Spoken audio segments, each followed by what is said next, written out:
En las selvas húmedas de Centroamérica, donde el aire es espeso y el suelo fértil parece prometer riqueza infinita, se escribió una de las páginas más controvertidas de la historia empresarial moderna. El plátano.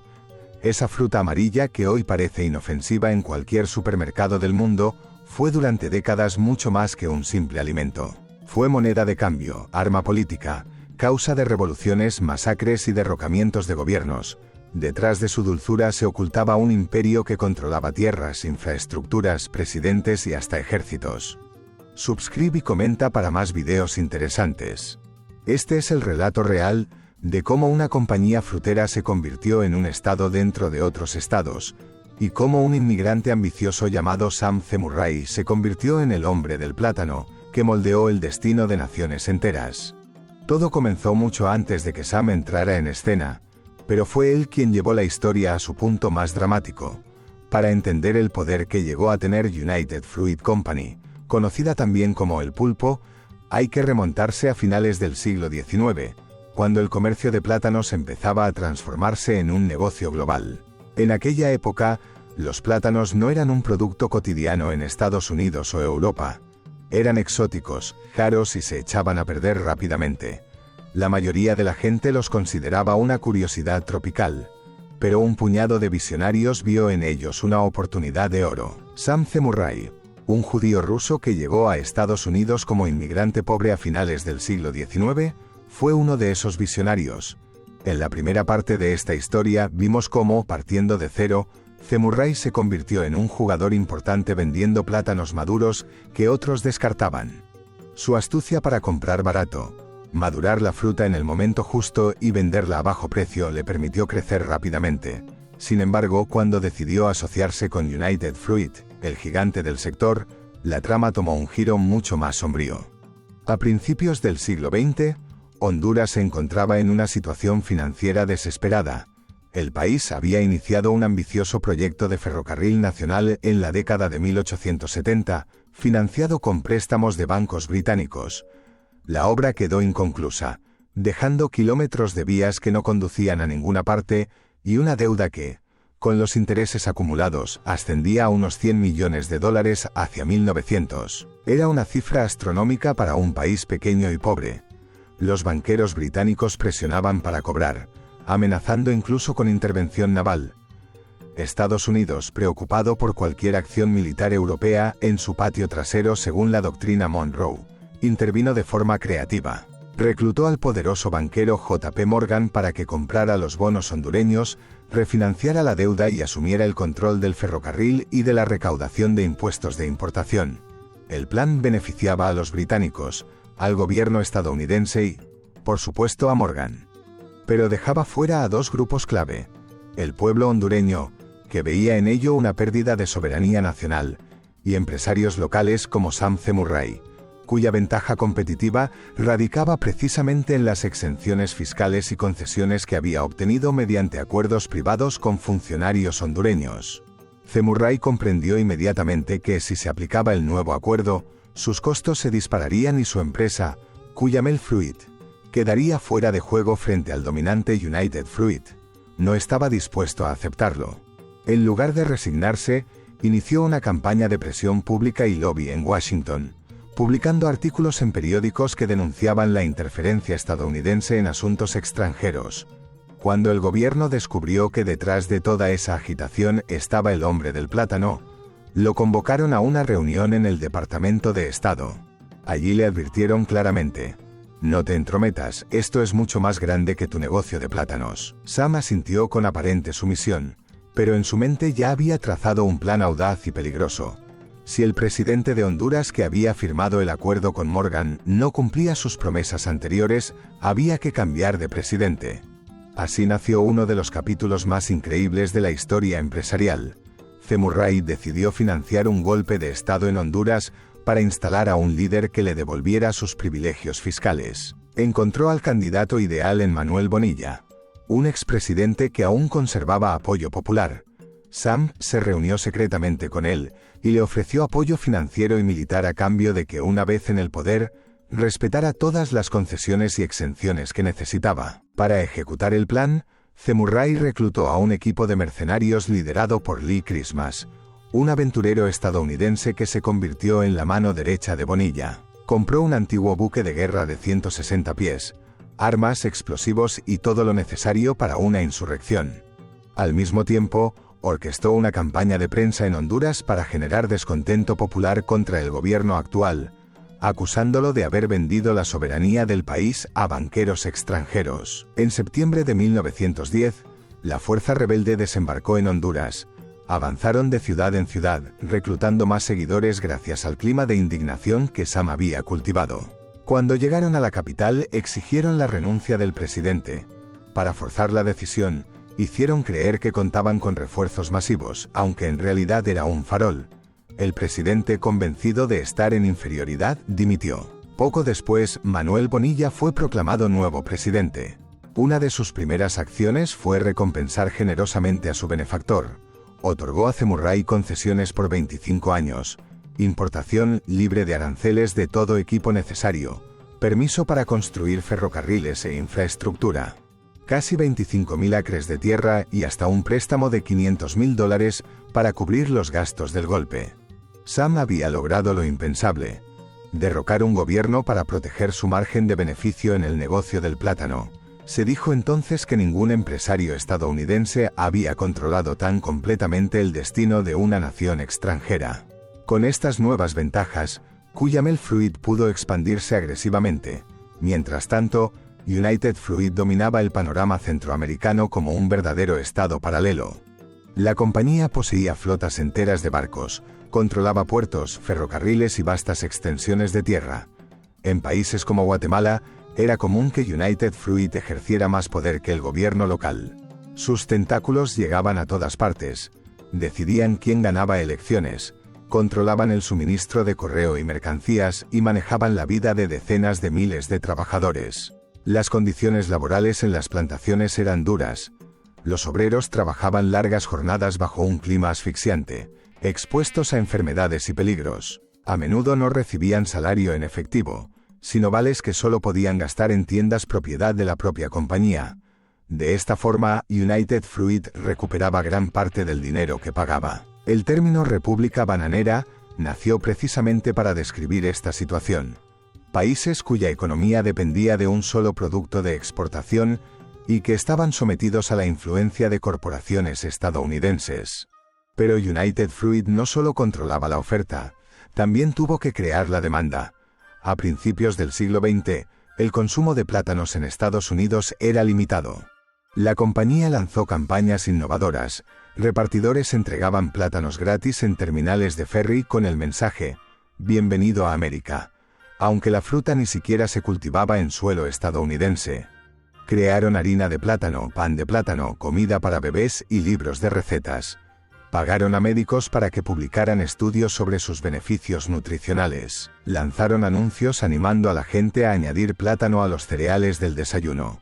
Y crearon el personaje de Miss Chiquita, que humanizó la marca y convirtió el plátano en un símbolo de paraíso tropical saludable y alegre.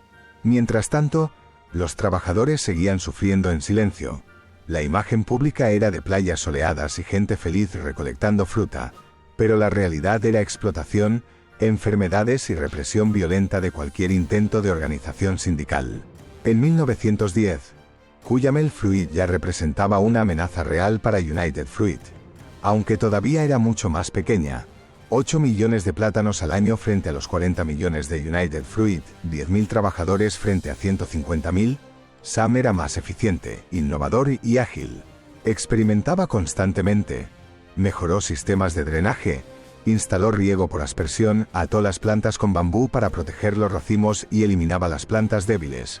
Conocía cada aspecto del negocio porque había trabajado en todos los niveles, desde la siembra hasta la venta. Reinvertía casi todas las ganancias en expansión, mientras United Fruit se había vuelto burocrática y lenta.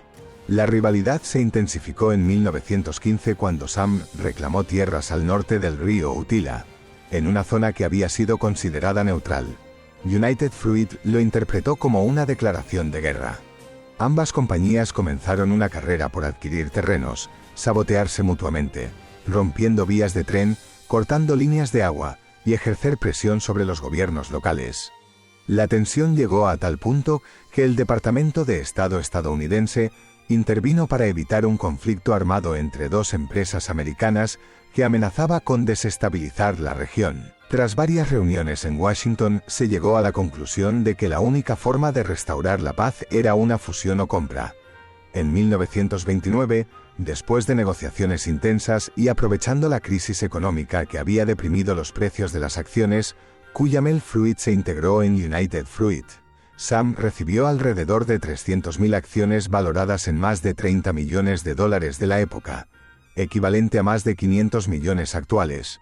Se convirtió en el mayor accionista individual de la compañía, pero aceptó retirarse completamente del negocio y firmó una cláusula de no competencia.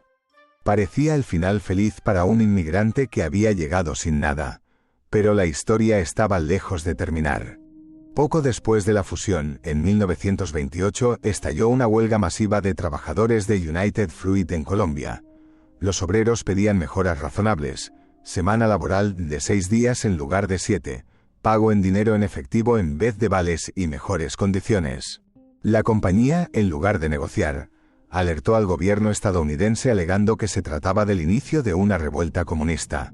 Bajo presión de Washington, el gobierno colombiano actuó con extrema violencia. Convocó a los huelguistas a una supuesta reunión y los rodeó con el ejército. Las órdenes fueron claras: no escatimar munición. La masacre que siguió dejó entre 1.000 y 2.000 muertos, muchos de ellos hombres, mujeres y niños. Los cuerpos fueron retirados rápidamente y enterrados en fosas comunes. Un informe de la embajada estadounidense describió el evento como un éxito por haber detenido supuestos revolucionarios. Esta masacre de las bananeras fue solo uno de los episodios más sangrientos en la larga historia de United Fruit, pero ilustraba perfectamente el nivel de poder e impunidad que había alcanzado la compañía. Sam intentó disfrutar de su retiro, pero pronto vio cómo el valor de sus acciones se desplomaba. La Gran Depresión, la caída de la demanda y la mala gestión interna llevaron a United Fruit a una espiral descendente. Los dividendos se redujeron drásticamente y el precio de la acción cayó de más de $100 a alrededor de 10. Su fortuna se evaporaba. Incómodo con la inactividad y alarmado por la situación, Sam comenzó a investigar discretamente qué estaba fallando. Habló con capitanes de barco, recolectores, vendedores y descubrió errores graves. Por ejemplo, los capitanes recibían órdenes de navegar más lento para ahorrar combustible, pero el retraso provocaba que más plátanos se pudrieran, generando pérdidas mayores que el ahorro. Escribió una carta detallada con propuestas de mejora, pero la dirección de United Fruit la ignoró. No querían que el viejo hombre del plátano se entrometiera. En 1933, Sam asistió a una junta directiva decidido a exponer sus ideas. Fue ridiculizado por su acento y su estilo directo. Humillado, salió de la sala, pero regresó minutos después con una bolsa llena de poderes notariales proxies de otros grandes accionistas que había convencido en secreto. Los arrojó sobre la mesa y declaró: «Están despedidos. ¿Entienden eso, señores?». Con el control de más del 50% de los votos, Sam C. Murray tomó el mando de United Fruit. El hombre que había sido expulsado del negocio años atrás se convertía ahora en su líder máximo. Su regreso fue eléctrico. Descentralizó el poder, dando más autonomía a los gerentes locales que conocían el terreno. Despidió al 25% de los empleados burocráticos, vendió barcos innecesarios, optimizó el uso de la flota y diversificó hacia otros cultivos como caña de azúcar y piña. Revalorizó activos para ahorrar impuestos y tomó decisiones rápidas. En pocas semanas, el precio de la acción subió de 10 a $26. Sam demostró una vez más que entendía el negocio como pocos. Sin embargo, problemas estructurales mucho más graves acechaban. Uno de ellos era biológico. Hasta los años 50, la variedad dominante era el Gros Michel o Big Mike, un plátano más dulce y con piel más gruesa, ideal para el transporte. Pero las plantaciones eran monocultivos genéticamente idénticos, clones perfectos pero extremadamente vulnerables a enfermedades. La sigatoka, un hongo que ennegrecía las hojas, ya había causado estragos. United Fruit solía abandonar plantaciones enteras y talar nueva selva virgen.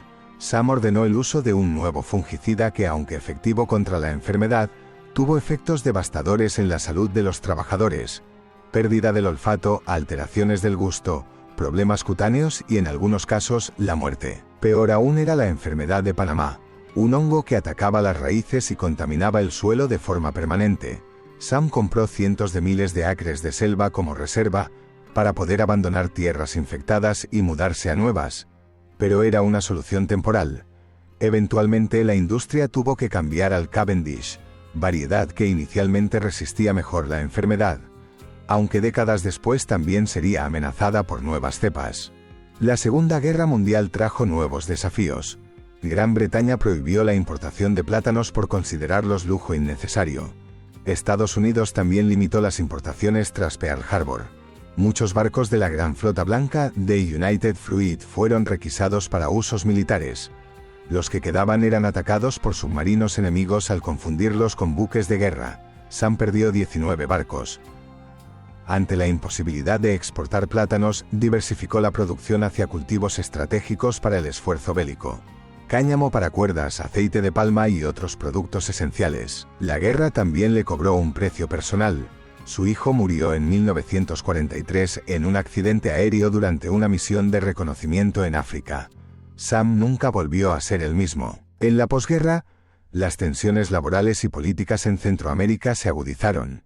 En Guatemala, el gobierno de Jacobo Arbenz impulsó reformas agrarias y laborales que amenazaban directamente el modelo de United Fruit.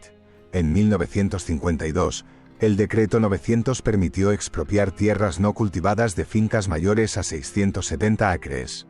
United Fruit, que poseía enormes extensiones ociosas, en parte para protegerse de enfermedades, fue el principal afectado. El gobierno ofreció pagar el valor que la propia compañía había declarado para efectos fiscales, alrededor de $627.000, pero United Fruit exigía decenas de millones. En lugar de negociar, la compañía recurrió a su táctica habitual: presionar al gobierno estadounidense alegando que Arbenz era comunista. Durante la Guerra Fría, esta acusación era letal. United Fruit financió campañas de prensa, libros y hasta una película titulada ¿Por qué el Kremlin odia los plátanos? Contrataron expertos en relaciones públicas para sembrar miedo. Funcionarios estadounidenses con vínculos directos con la empresa, algunos incluso accionistas, facilitaron la intervención. En 1954, la CIA lanzó la Operación PB Success, con apoyo logístico de United Fruit, barcos, trenes, dinero y personal. Un pequeño ejército de exiliados guatemaltecos, respaldado por aviones, bombardeos y guerra psicológica, obligó a Arbenz a renunciar. El presidente elegido huyó y posteriormente fue encontrado muerto. Se instaló un gobierno amigo de los intereses estadounidenses y de United Fruit. Las tierras expropiadas fueron devueltas, sindicatos fueron disueltos y se instauró un régimen represivo que derivó en décadas de violencia y guerra civil en Guatemala. El éxito fue pírrica. La operación generó enorme controversia internacional y dentro de Estados Unidos se expuso la estrecha relación entre la compañía y la CIA. Para distanciarse, el gobierno estadounidense presentó poco después una demanda antimonopolio contra United Fruit, obligándola a vender parte de sus tierras. La imagen de la empresa quedó seriamente dañada. Sam C. Murray había dejado la dirección de United Fruit en 1951, vendiendo todas sus acciones porque intuía que la compañía entraba en declive. En sus últimos años, donó gran parte de su fortuna a causas benéficas, hospitales, carreteras y proyectos educativos.